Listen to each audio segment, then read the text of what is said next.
नमस्कार दोस्तों, मैं आपका अपना कोच कुंवर सुनील सिंह आज आपको परिचित करवाऊंगा वेट ट्रेनिंग से। वेट ट्रेनिंग करने के क्या क्या फ़ायदे होते हैं और क्या क्या नुकसान होते हैं, और वेट ट्रेनिंग करने का साइंटिफिक तरीका क्या होता है। वेट ट्रेनिंग हमें वीक में कितनी बार करनी चाहिए, इन सभी सवालों के जवाब जानने के लिए आप वीडियो को पूरा देखिए। वेट ट्रेनिंग के बारे में डीपली जानना किस लिए ज़रूरी है, क्योंकि हर एक एक्सरसाइज, हर एक सेशन हमें अच्छा रिजल्ट जब निकाल कर देता है जब हमें उन चीज़ों के बारे में, उस एक्सरसाइज को करने के हमारे लिए क्या क्या फ़ायदे हैं, क्या क्या नुकसान है, उन चीज़ों का हमें अच्छे से पता होगा तो हम उस चीज़ को इंटरेस्ट के साथ कर पाएंगे। अगर हमें उन चीज़ों का पता नहीं है कि इस एक्सरसाइज ये करने से हमारा क्या फ़ायदा है, क्या नुकसान है, तो हम उस चीज़ का कोई अच्छा रिजल्ट या रिस्पॉन्स हमें वो एक्सरसाइज नहीं देगी। एथलेटिक्स का पीछे रहने का आज के दिन रीज़न भी यही है, क्योंकि हमें हर एक एक्सरसाइज की डीपली नॉलेज नहीं है और कोचेज़ भी हमें इसके बारे में डीपली नहीं बताना चाहते हैं। तो दोस्तों, अगर आप इसके बारे में जानना चाहते हैं तो वीडियो को लास्ट तक देखिए और समझने की कोशिश करिए दोस्तों कि मैं आपको क्या समझाने की कोशिश कर रहा हूँ। तो जुड़े रहिए दोस्तों वीडियो में लास्ट तक। तो चलिए दोस्तों, वीडियो को शुरू करते हैं। Warm up with light weight. Light weight के साथ वार्म अप करने से हमारी मसल्स जो हैं वो एक्टिव हो जाती हैं, और जिससे वर्कआउट के दौरान पावर जनरेट बेहतर तरीके से हो पाती है, और इससे हमारी इंजरी होने के खतरे भी कम हो जाते हैं, क्योंकि ब्लड सर्कुलेशन जो है हमारी मसल्स के और जॉइंट्स के अंदर अच्छे से हो जाता है और हमारे जॉइंट्स वार्म अप हो जाते हैं, जिससे चोट का खतरा बहुत कम हो जाता है। हमारा नर्वस सिस्टम अच्छे से एक्टिवेट होकर अच्छा काम करना शुरू कर देता है, और बॉडी लिफ्टिंग के लिए मेंटली और फिजिकली प्रिपेयर हो जाती है। इससे आगे हम बात करते हैं दोस्तों स्नेच एक्सरसाइज की। स्नेच एक्सरसाइज करने के हमारे लिए अलग अलग तरीके से, अलग अलग इवेंट के अलग अलग फ़ायदे हैं। तो मेनली मैं आपको बता देता हूँ ये किस किस मसल के ऊपर फोकस करता है। ये मेनली जो मसल्स हैं वो हैं ग्लूट्स की मसल, और हैमस्ट्रिंग की मसल, क्वाड्रिसेप्स की मसल, काफ पे इतना ये एंगेज नहीं होती काफ मसल, लेकिन शोल्डर, पेक्टोरियस मेजर और ये मसल जो हैं ज़्यादातर इसके अंदर यूज की जाती हैं। स्नेच एक्सरसाइज करने से दोस्तों fast Twitch muscle fibre activate हो जाते हैं और एक्सप्लोजिव पावर इंप्रूव होती है। इससे रैपिड मूवमेंट से बॉडी कंट्रोल और टाइमिंग बेटर होती है। लोअर बैक और कोर मसल टाइट और स्ट्रॉन्ग होते हैं। ओवरहेड लिफ्टिंग से शोल्डर और हिप फ्लेक्सिबिलिटी बेहतर हो जाती है दोस्तों। तो इसलिए स्नेच एक्सरसाइज हमारे लिए बेहतर और बेस्ट एक्सरसाइज है। स्नेच एक्सरसाइज को टो टू हेड और head to toe muscles exercise के नाम से भी जाना जाता है, क्योंकि इसमें टो से लेकर हेड तक सभी मसल्स पर इफेक्ट पड़ता है, लेकिन जो मेजर मसल्स हैं वो हैं ग्लूट्स की मसल। इससे आगे बात करते हैं दोस्तों क्लीन एक्सरसाइज की। क्लीन एक्सरसाइज के बहुत से फ़ायदे होते हैं, लेकिन जो मेन फ़ायदे हैं वो मैं आपको बताता हूँ कि क्लीन एक्सरसाइज करने से हमारी जो है fast Twitch muscle fibre activate हो जाती है। क्वाड्स, हैमस्ट्रिंग और ग्लूट्स की जो मसल्स हैं वो मजबूत हो जाती हैं। बारबेल के ऊपर ग्रिप बनाकर रखने से हमारी फोर आर्म की मसल्स हैं वो स्ट्रॉन्ग हो जाती हैं। इससे स्प्रिंटिंग, जंपिंग और डायनेमिक मूवमेंट वाली सभी एक्सरसाइज में बहुत फ़ायदा मिलता है। क्लीन एक्सरसाइज करने से fast Twitch muscle fibre activate होते हैं। बारबेल होल्ड करने से स्कैपुला स्टेबिलाइज होती है और स्ट्रेंथ बढ़ती है, और हिप्स, नीज, एंकल्स के जो जॉइंट्स हैं उनका एक्सटेंशन स्मूथ हो जाता है। क्लीन एक्सरसाइज करने से लिफ्ट के दौरान एब्स और लोअर बैक टाइट रहते हैं, जिससे हमारी कोर स्ट्रेंथ बढ़ती है। क्लीन एक्सरसाइज करते समय हमारी ट्राइसेप्स, बाइसेप्स और क्वाड्रिसेप्स के साथ साथ पेक्टोरियस मेजर, डेल्टोइड मसल्स पर भी इफेक्ट पड़ता है, क्योंकि ये सभी मसल्स इस एक्सरसाइज के दौरान एंगेज रहती हैं और ये मसल्स स्ट्रॉन्ग हो जाती हैं। एक स्प्रिंटर के लिए क्लीन एक्सरसाइज बेस्ट एक्सरसाइज मानी जाती है। तो चलो दोस्तों, अब बात करते हैं डीप स्क्वाट की। डीप स्क्वाट में दोस्तों हमारी क्वाड्रिसेप्स, हैमस्ट्रिंग, ग्लूटियस और काफ की मसल जो हैं वो एंगेज होती हैं। इससे हमारी हिप मोबिलिटी इम्प्रूव होती है। डीप स्क्वाट करने से हिप्स का रेंज ऑफ मोशन बढ़ जाता है, जिससे रनिंग और जंपिंग परफॉर्मेंस सुधरती है। अगर हम प्रॉपर मूवमेंट के साथ डीप स्क्वाट करते हैं तो इससे नी जॉइंट मजबूत होते हैं और इंजरी का खतरा कम हो जाता है। हैवी स्क्वाट करने से टेस्टोस्टेरोन और ग्रोथ हार्मोन रिलीज होते हैं, जिससे मसल ग्रोथ करती है और रिकवरी में मदद मिलती है। डीप स्क्वाट करते समय हमारी स्पाइन जो है न्यूट्रल रहती है और न्यूट्रल स्पाइन को रखने की प्रैक्टिस करने से हमारी बैक अलाइनमेंट इंप्रूव होती है। ये हमारे पोस्चर को अच्छा करती है। डीप स्क्वाट करते समय हमें पूरे शरीर का बैलेंस कंट्रोल में रखना होता है, जिससे हमारी बॉडी का कोऑर्डिनेशन इंप्रूव भी होता है। डीप स्क्वाट पोजीशन में एंकल डोर्सीफ्लेक्शन पोजीशन में रखना होता है, जिससे स्प्रिंट और हर्डल में फायदा मिलता है और एंकल की मोबिलिटी इंप्रूव होती है। डीप स्क्वाट एक कंपाउंड मूवमेंट है। कंपाउंड मूवमेंट होने की वजह से इस एक्सरसाइज को करते समय हमारी ज़्यादा कैलोरी बर्न होती है और ज़्यादा कैलोरी बर्न होने के कारण हमारा फैट जल्दी बर्न होता है। इस एक्सरसाइज को करने से हमारी रियल लाइफ मूवमेंट भी अच्छी होती है, जैसे बैठना उठना, मतलब कि फंक्शनल स्ट्रेंथ डेवलप होती है, तो हमारी रियल लाइफ मूवमेंट भी बेहतर हो ही जाती है। डीप स्क्वाट करने से हमारी quadriceps, gluteus maximus, hamstring, adductor, calf, erector spine, rectus abdominis, oblique, hip flexor जैसी मसल्स जो हैं वो ट्रेंड होती हैं और इनके अंदर स्ट्रेंथ डेवलप होती है। डीप स्क्वाट करते समय हमें ध्यान देना चाहिए कि हमारी स्पाइन जो है न्यूट्रल रहनी चाहिए, नी तो एक लाइन में होने चाहिए, हील ग्राउंड के कांटेक्ट में होनी चाहिए। अगर हील ग्राउंड के कांटेक्ट को लूज करती है तो हमें इंजरी का खतरा बढ़ जाता है। अगर स्पाइन थोड़ी सी भी अलग मूवमेंट करती है तो हमारी कमर में इंजरी का खतरा बढ़ जाता है। अगर नी और टो एक लाइन में नहीं रहेंगे तो हमारे घुटनों में इंजरी का खतरा बढ़ जाता है। तो हमें इन पॉइंट्स के ऊपर अच्छे से ध्यान रखकर डीप स्क्वाट करनी चाहिए। तो चलो दोस्तों, अगली एक्सरसाइज के बारे में बात करते हैं, जो है front squat. Full squat, deep squat या हाफ स्क्वाट करने के बाद हमें फ्रंट स्क्वाट जरूर करनी चाहिए, क्योंकि फुल स्क्वाट, डीप स्क्वाट या हाफ स्क्वाट करने से हमारी पोस्टीरियर मसल को टारगेट करके उनके अंदर स्ट्रेंथ डेवलप की जाती है। पोस्टीरियर मसल्स के अंदर होती हैं जैसे ग्लूट्स, लोअर बैक, हैमस्ट्रिंग। और जब हम फ्रंट स्क्वाट करते हैं तो उनकी जो इंटीरियर मसल्स होती है हमारे शरीर की, उनके ऊपर काम किया जाता है, उनके अंदर स्ट्रेंथ डेवलप की जाती है।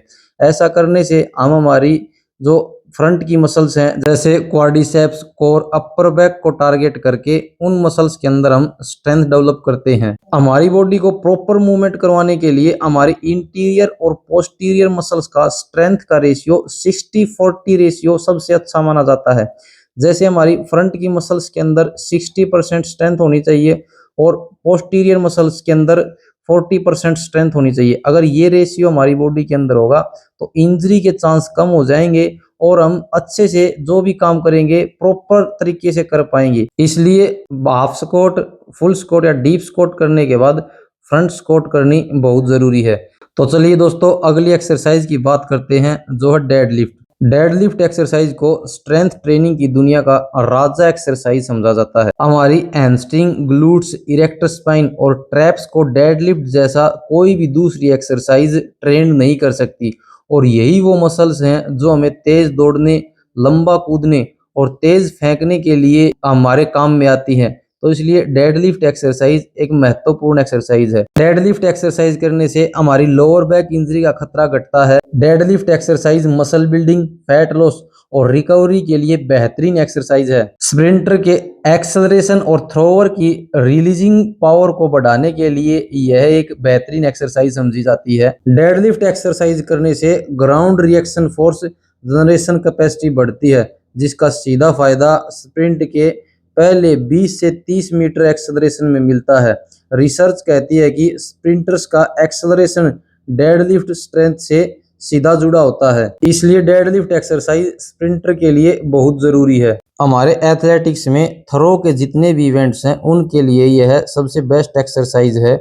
इन इवेंट में एक्सप्लोजिव हिप एक्सटेंशन की जरूरत पड़ती है, जो डेडलिफ्ट से इंप्रूव होती है। तो चलिए दोस्तों, अगली एक्सरसाइज के बारे में बात करते हैं। यहाँ से शुरू होता है दोस्तों एक्सरसाइज का कॉम्बो। इस कॉम्बो के अंदर 3 एक्सरसाइज रहेंगी। सबसे पहले होगी आइनीज, फिर लंजीज, फिर जंपिंग। तीनों की टाइमिंग रहेगी 20-20 सेकंड की। एक सेट में ये तीनों काम इकट्ठा करने से हमारा मसल एंडोरेंस डेवलप होता है और मसल एंडोरेंस की स्प्रिंटिंग के अंदर अहम भागीदारी है। और यह एक्सरसाइज स्प्रिंटिंग के लिए बेहतरीन रिजल्ट निकाल करके देती है। इसलिए स्प्रिंटर को ये एक्सरसाइज जरूर करनी ही करनी चाहिए। अब मैं आपको बताता हूं दोस्तों वेट ट्रेनिंग करने के क्या क्या फायदे होते हैं। रिसर्च से पता चला है कि दोस्तों स्प्रिंट स्पीड का 50% हिस्सा जो होता है वो वेट ट्रेनिंग से इंप्रूव होता है। वेट ट्रेनिंग में भी खासकर वे एक्सरसाइज जैसे स्क्वाट्स, डेडलिफ्ट, पावर क्लीन, ये एक्सरसाइज एक्सेलरेशन और टॉप स्पीड इंप्रूवमेंट का काम करती है। इसलिए स्प्रिंटर के लिए वेट ट्रेनिंग बहुत ही जरूरी है। तो अब जंपिंग के बारे में भी बताता हूं दोस्तों। स्टडीज बताती है कि 8 हफ्ते की एक्सप्लोजिव वेट ट्रेनिंग से वर्टिकल जंप में औसतन 10 से 15% इंप्रूवमेंट की जा सकती है। तो इसलिए वेट ट्रेनिंग हाई जंपर के लिए भी बहुत जरूरी हो जाती है और वेट ट्रेनिंग हाई जंपर को रिजल्ट निकाल के देती है। तो हाई जंपर को भी वेट ट्रेनिंग करनी ही चाहिए। थ्रोइंग के जितने भी इवेंट्स हैं उनमें 70% फोर्स ग्राउंड से जनरेट होता है। जितना जोर एथलीट धरती पर लगाता है उतना ही बड़ा थ्रोवर बनता है। डेडलिफ्ट और स्क्वाट से ground force generation ability improve होती है और जो ये एक्सरसाइज अच्छे से करता है उस थ्रोवर के अंदर ग्राउंड से फोर्स लेकर के थ्रो को अच्छे से रिलीज करने की एक एबिलिटी बढ़ती है और वो एक अच्छा थ्रोवर बन जाता है। इसलिए वेट ट्रेनिंग थ्रोवर के लिए भी बहुत जरूरी मानी जाती है। एक्सप्लोजिव पावर ट्रेनिंग करने से fast Twitch muscle fibre activate होते हैं और उनकी रिक्रूटमेंट कैपेसिटी बढ़ जाती है, जो स्प्रिंटिंग, जंपिंग और थ्रोइंग इवेंट्स में 70 से 90% तक काम करती है। इनमें जो डेडलिफ्ट एक्सरसाइज होती है, स्क्वाट एक्सरसाइज और क्लीन एक्सरसाइज जो है ये फास्ट ट्विच मसल फाइबर को एक्टिवेट करने का रोल प्ले करते हैं। साइंटिफिक तरीके से और समझकर वेट ट्रेनिंग करने से इंजरी के 60 से 70% तक चांस कम हो जाते हैं। खासकर हैमस्ट्रिंग, नीज और लोअर बैक की इंजरी के चांस बहुत कम हो जाते हैं क्योंकि मसल्स और टेंडन्स ज़्यादा मजबूत और स्टेबल हो जाते हैं और जो चीज़ स्टेबल हो जाती है उस मसल के अंदर इंजरी के चांस बहुत कम हो जाते हैं। इसलिए वेट ट्रेनिंग हमें इंजरी से बचा कर रखती है। अब मैं आपको बताता हूँ वेट ट्रेनिंग करते समय हमें किन किन बातों का ध्यान रखना चाहिए। सबसे पहले हमें इस बात का ध्यान रखना चाहिए कि हमें क्वांटिटी की तरफ नहीं चलना है, हमें क्वालिटी की तरफ चलना है। जैसे हैवी वेट के चक्कर में हमें कभी भी टेक्निक खराब नहीं होने देनी चाहिए।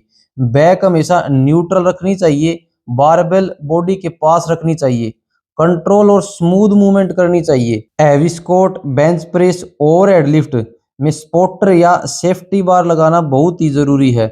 इससे एक्सीडेंटल इंजरी के खतरे कम हो जाते हैं। वेट ट्रेनिंग करते समय एक बहुत ही मुख्य और बारीक सी बात है जिसके ऊपर हमें ध्यान देना चाहिए, वो है ब्रीदिंग।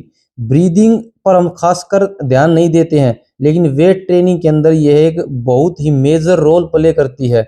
हमें क्या करना चाहिए कि लिफ्ट करते समय इनहेल यानी कि सांस को अंदर खींचना चाहिए और कोर को टाइट करना चाहिए। फिर मूवमेंट के हार्डेस्ट पॉइंट पर जाते ही एक्सेल यानी कि सांस को बाहर छोड़ना चाहिए और इससे फायदा क्या होगा कि हमारी कोर स्टेबिलिटी और स्पाइनल सेफ्टी बनी रहेगी। हमारी जो स्पाइन है उसके अंदर इंजरी का जो चांस है वो बहुत ही कम हो जाएगा। इसलिए हमें ब्रीदिंग के ऊपर खासकर ध्यान देकर रखना है दोस्तों। तो धन्यवाद दोस्तों, आज की वीडियो में सिर्फ इतना ही। अगर आपको ये वीडियो पसंद आई है तो नीचे कमेंट बॉक्स में लिखें, मैं तैयार हूँ अपनी ताकत को बढ़ाने के लिए।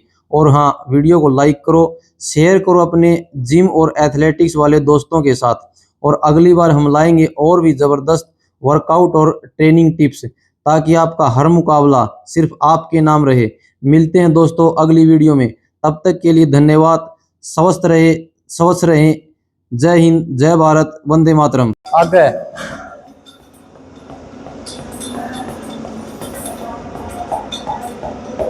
उठना न चालन दे, उठना न ऊपर ही ठाओ हनुए, फिर आगे न खींच, चेंज कर।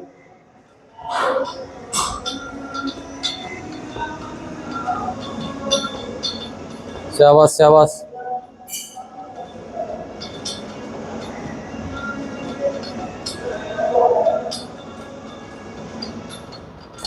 चेंज। फोर्स लगा ग्राउंड पे,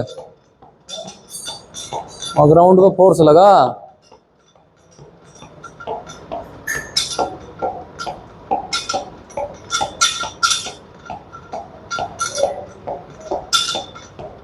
रिलैक्स।